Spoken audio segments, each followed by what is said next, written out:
And what is it you will lay at the altar of the day? Will you come with psalms of hunger and orisons of need, and the deficiency of prayer you hoped that holiness will feed? Do you come with numbers and commandments, with pages bound in black, whose sole intent is to say that certainty is sacrament? I come with only these, the heavy scent of diesel and the sound of motors on the road, the talk of women as they pass me in the streets, the press of men in their collars and coats, the shuffling of steps of those who know not where to go, the light that on the pavement plays. I come with nothing constant, but a constant praise. And that is Wild Sonnet, number 89, from the first book of Wild Sonnets. My friends, I want to thank you for joining me today for this episode of the Wild Sonnets 5 Poems Live. The next poem that I'm going to read is from the 6th book of Wild Sonnets, and this is Wild Sonnet number 545. Let the jealous stars look down upon me, as do I in my lonely orbit gaze on them. We each of us burn our little moment in the night, a speck and spark dispelling the sable and surrounding. I know what darkness does, how slowly it assumes the sky, until there's glintings only to be guided by. How is it that the doubled globes which give us sight are folded in their function for the spill and express of our misfortunes too? These liquid syllables will speak of sorrow louder and more definitive than dry words can unconvincing say.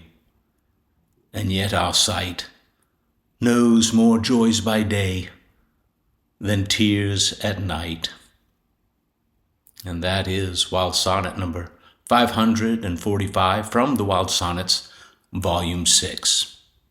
I want to take a moment here just to say that if there are any of these 5 poems or any lines within these Wild Sonnets that speak to you, I would love to hear about it in the comments section below. So please feel free to share that with me and with everybody who's watching the video.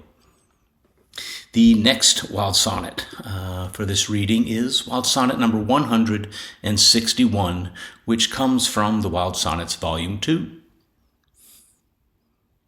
What we admire is beyond our choosing.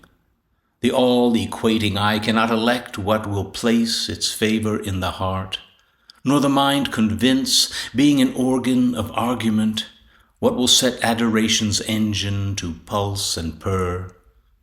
Subject not to logic or the stamp of sense, it is ordered only by the elements. As heat to ice, and then to water summons the cold to thaw, and then to boiling on to air, what is solid becomes subtle, and then a substance that is no longer there. Our lives are spent in simple alchemy, a transformation in the moment's flame of loves that leave, but leave us not the same. And that is Wild Sonnet number 161 from the Wild Sonnets, Volume 2. The next poem is from the new book, the Wild Sonnets, Volume 7. This is Wild Sonnet number 641. Through the leafless fretwork of the branches can be seen my neighbor's house on the bending of the other hill, with the scattered fallen of what once was green, quilting the dive and divot in between. A light comes on in a window, and despite what winter's valley might divide, a life like mine shuttles on the other side. The aging of things is everywhere. The clutched and huddling oaks lean naked and wrinkled on the slanting earth.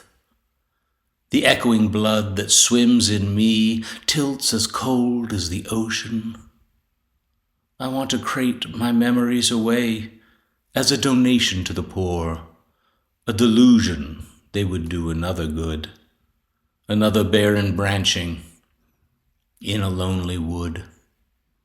And that is Wild Sonnet number 641 from the 7th book, the new book of the Wild Sonnets.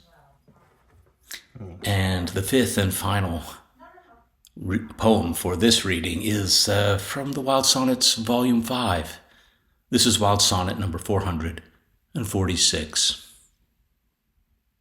I would rather lay my lowly praise on the shovel than the sword, sing of what is laid into the quiet of the garden than the tomb.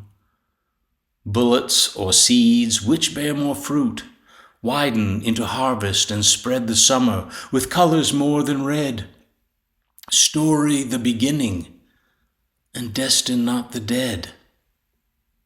My wife has planted orchids in the yard. What dimpled book can preach of service holier than this? To bury our impatient natures and let nature patiently provide. Nothing yet has grown, but daily we will walk outside to see what vines out of the earth into its own, a gentler yielding than names in stone. And that is Wild Sonnet number 446 from the 5th book of Wild Sonnets.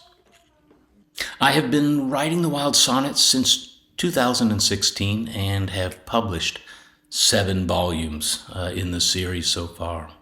If you're interested in owning any or all of these books, you will find them both in paperback and in digital editions at www.wildsonnets.com. And with that, I just want to thank you for spending a few minutes with me and this work. I will be back in a few days with another episode of the Wild Sonnets 5 Poems Live. And I hope to see you then. Until then, stay wild and stay well.